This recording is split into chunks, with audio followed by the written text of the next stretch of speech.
The Needles. One of my favourite places on planet Earth, and in my biased opinion, the best bass fishing area in the UK. The Needles is an area I'd suggest any boating angler add to their must-visit section of bucket list marks. With that being said, my friend Martin has just acquired his first ever boat, a fantastic Warrior 165, and he's asked me to give him a hand navigating and fishing around the Needles. And of course, I could not say no.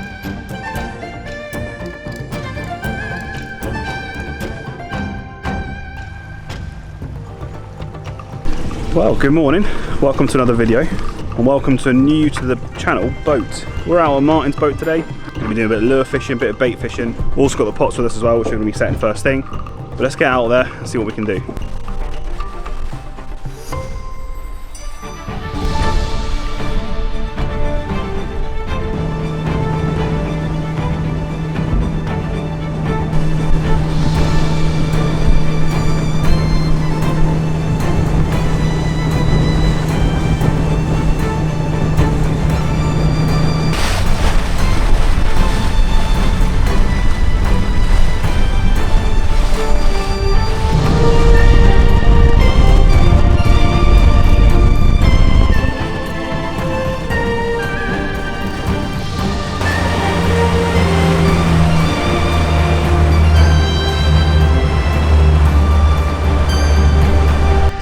Right, just trying some drifts.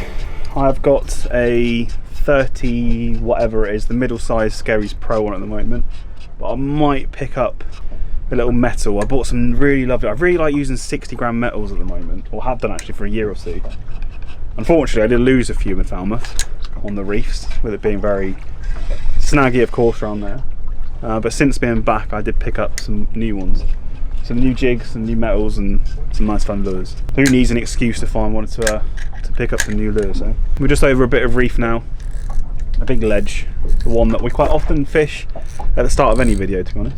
But a bit of an explanation, some context as to where we are today. Obviously I'm not on my boat. As you probably would have seen in other videos, we've had Martin out on the boat, on the Sib, on Nacho a fair few times, and he liked it so much, he ended up making the worst financial decision of his own life, and he bought himself his own boat. So we're on a fantastic Warrior 165 that you've had now for, how long have you had this for now? About 4 or 5 weeks. 4 or 5 weeks, so still plenty of boat records to set, some record catches hopefully we can maybe even set today, who knows. We've got a lovely day of it. In fact the next few days we've got some fairly light, they're onshore winds, but they're fairly light winds, so we should have a good day of it. Some nice tide as well, so everything's in our favour. So watch us blank, anyway. Right, well we've steamed a short distance in the direction of the Needles, but we're not quite there yet. And we've just stopped off at a wreck mark that's en route. And this wreck I've had bass, I've had bream, some really big bream off this wreck before actually. Normally this time of year as well. I have got a string of Watson lure feathers, and at the bottom I have got a 60-gram little metal, just a white pearlescent one. That's what it is. So we'll dip it over and see if we can't pluck something out. It's quite often mackerel on this mark as well, which some fresh mackerel bait wouldn't go amiss.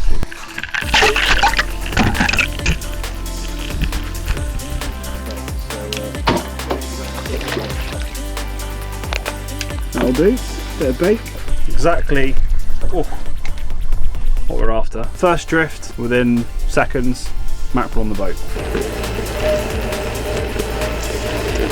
Either a string or this is a better fish. I think it might be a string. Big shoal of what I'd assume mackerel, guys. Is it scad, is it? Right, we're on a shoal of scad, guys. And I've got a few on here. In fact, I've got a string. Weird, is that a bass? Look at that. Oh, one scad gone. Well, I had 3 scad and a nice little bass on the bottom. They got bass on there. Yeah. That's cheating. Right, little bass for me, my first bass of the day. And I did have 3 scad. I brought 2 aboard. We'll keep them for bait. They are horse mackerel, if you didn't know. We get them same time around the mackerel come in. Normally the mackerel come around this area, Christchurch Bay. We normally get them first, second week of April. And then the scad come a little bit later. in my experience.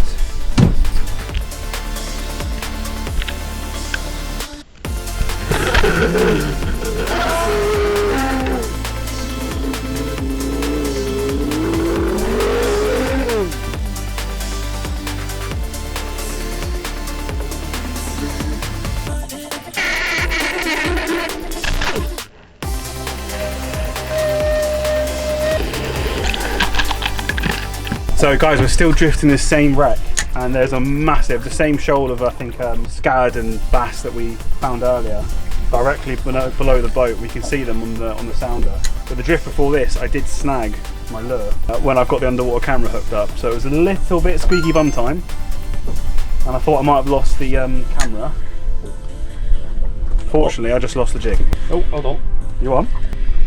Could be me. Oh, yeah, it's you. That'll be it. I've got a camera. Oh wow. I've got a camera. PB. Oh no, is that a snag? Yeah. So you snagged. Yeah, got a tope on. Yeah. Right, well we're still out here having a bit of fun on the feathers and the jigs and stuff. We've had the odd fish, but we're starting to come up to slack tide. I have just heard a seal, I think, bobbing around behind us, which is not a surprise with so much bait fish around here on this wreck, but also not ideal for fishing, but oh well. Now what I just want to show you is we're seeing a lot of jellyfish. Obviously we're in kind of peak jellyfish season now, but the water clarity is unreal. It's probably about as best as we get it up here, or down here, depending where you're watching from.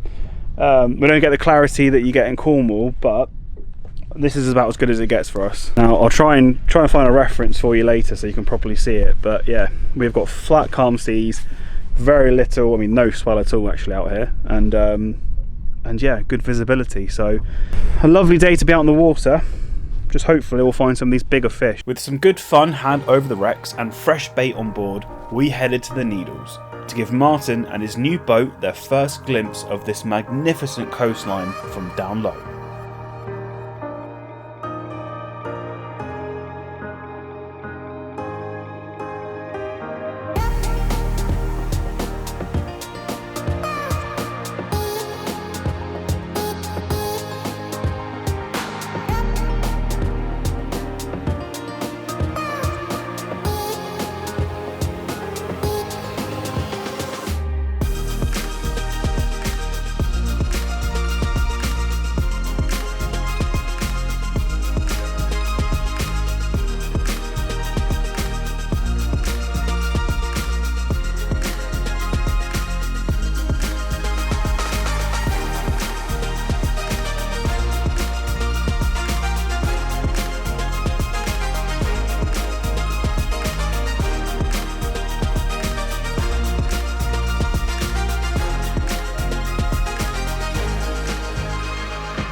First cast at the Needles.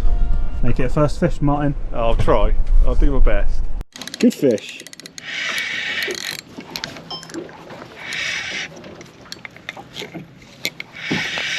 Had a bit of a run then he did. Feathers in it. Alright, he's still there.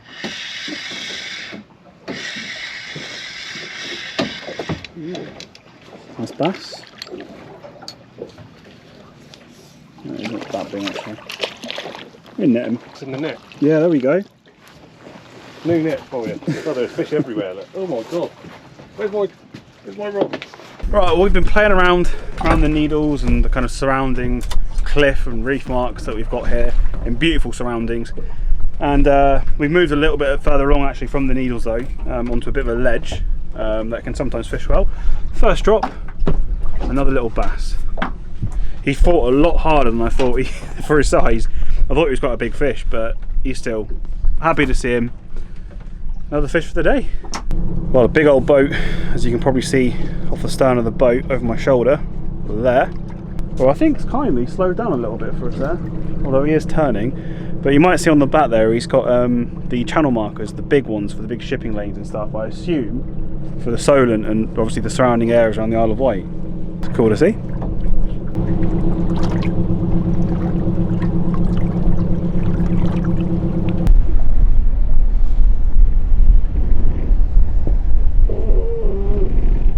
Back at the Needles, as you can see behind me. What a shot there. I'm back on the fish. Feels like a bass, I'm calling a bass.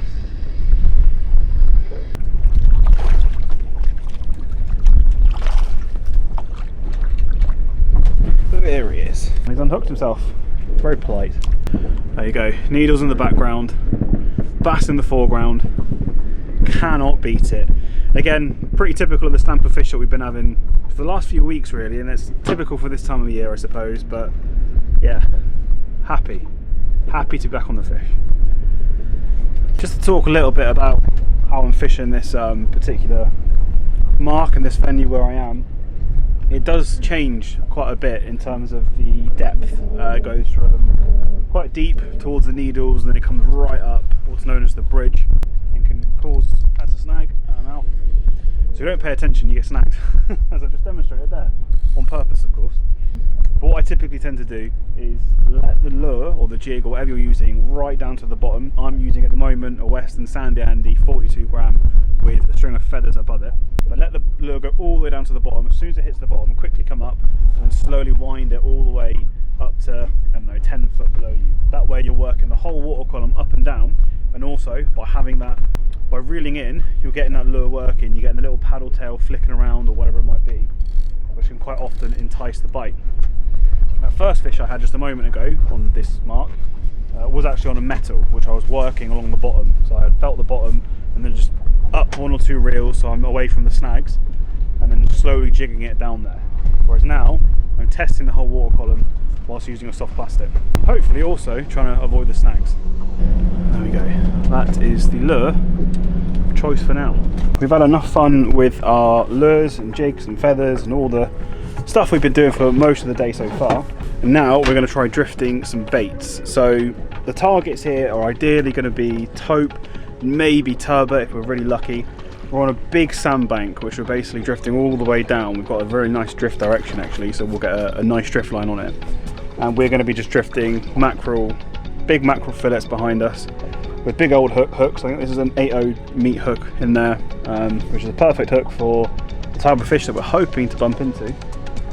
This is actually a fillet of mackerel from the recent Falmouth trip, but of course we've got some nice fresh mackerel, which is going to be best. This has been frozen down now for a couple of weeks, but we'll use this first, then I'll move on to the fresh stuff later. But all we're going to do is hook that on to the main line, and I've just got a sliding ledger rig type weight on there, and we'll drift that out behind us and see what we can do. I've got about 1.5 knots of drift at the moment, which is about ideal for this kind of. Now this is my 1220 Kenzaki rod with a Penn spin fisher. This is the live liner one, so you can click that and the line can be taken by a fish, by a taupe, or whatever might pick it up. I love this setup. This, I was saying to Martin earlier, I think if anyone asked me, I've just got into boat fishing, just bought a boat, what shall I get? This for me is the perfect do it all setup. You can have taupe off this, you could go bream fishing if you want, because especially the Kenzaki, the 1220s, you'd want lighter for bream really, but they are still, the tip is still fine enough to go flatty fishing or bream fishing or anything like that really.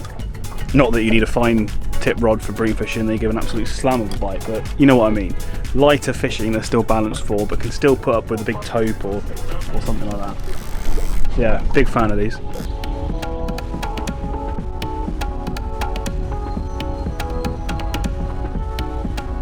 Well, we had one drift for the baits, with nothing to show for it, and got bored.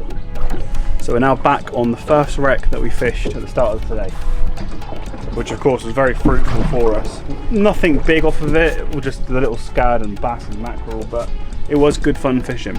And I'm out the rest of this weekend to be fair, so I wouldn't mind loading up on some fresh baits. Fish on guys, fish on. This shoal seems to have been sat here all day. Scad and mackerel, the odd bass, but still good fun. Then I've got the wreck. I think I've caught you as well actually. Oh, yeah, you have. Just let mine off a bit. We've got a couple of fish. Oh, one just came off.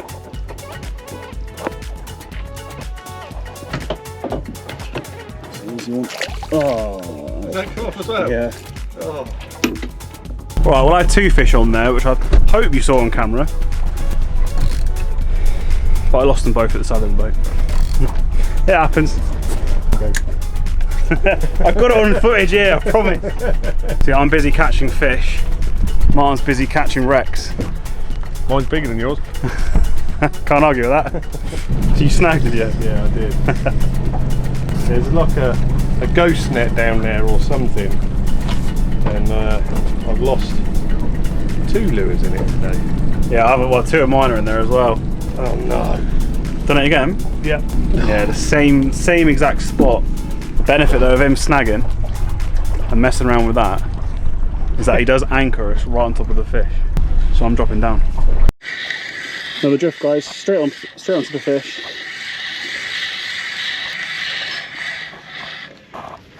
Oh no, I just lost mine. I think that was a bass. You reckon? Yeah.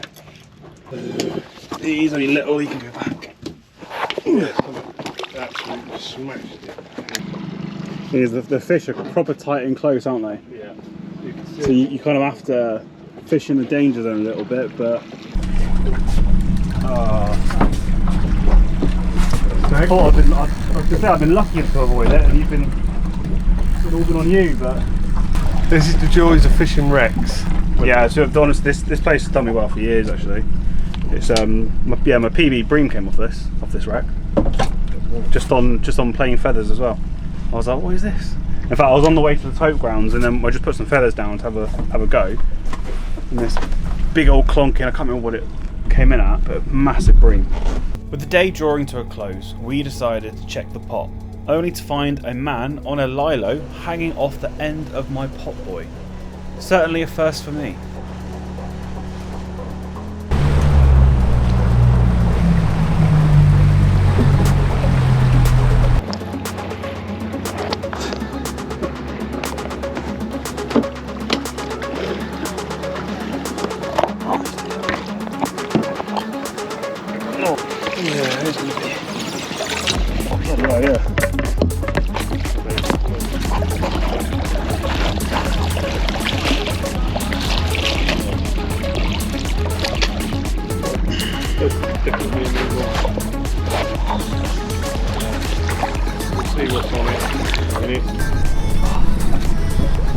Oh, that's what I hate about pots. Stuck. Yeah.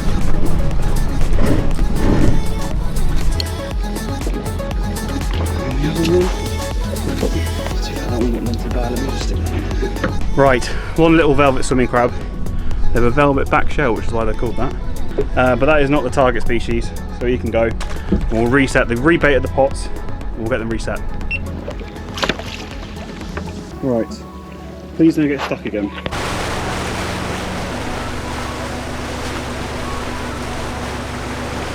Out here, still spinning around. Nothing to report yet, but I'm going to sign off here. I hope you've enjoyed the video. Big thank you to Martin, of course, for inviting me out on the boat. It's been good to finally get out on Daisy Jane, and we've christened it with a Needles trip at least. First of many Needles trips, I'm sure. But yeah, overall, a good day's fishing. We've had bass, we've had mackerel, we've had scad. You know, none of the taupe or turbot or any of the big fish that we were hoping for turned up, but still, some amazing scenery. Good view of the Needles, and oh, we saw the red arrows here, didn't we? Oh yeah, we saw red arrows. Yeah, red arrows. Red arrows. I didn't film them, but I think you might have some footage of them. Yeah, it's not brilliant, but yeah. So yeah, thank you for watching. Next video will be out in a week's time, which will be a night fishing session, which I'm very excited for, which is tomorrow for me in real life. But yeah, I'll see you then. Watch, I'll catch this cast.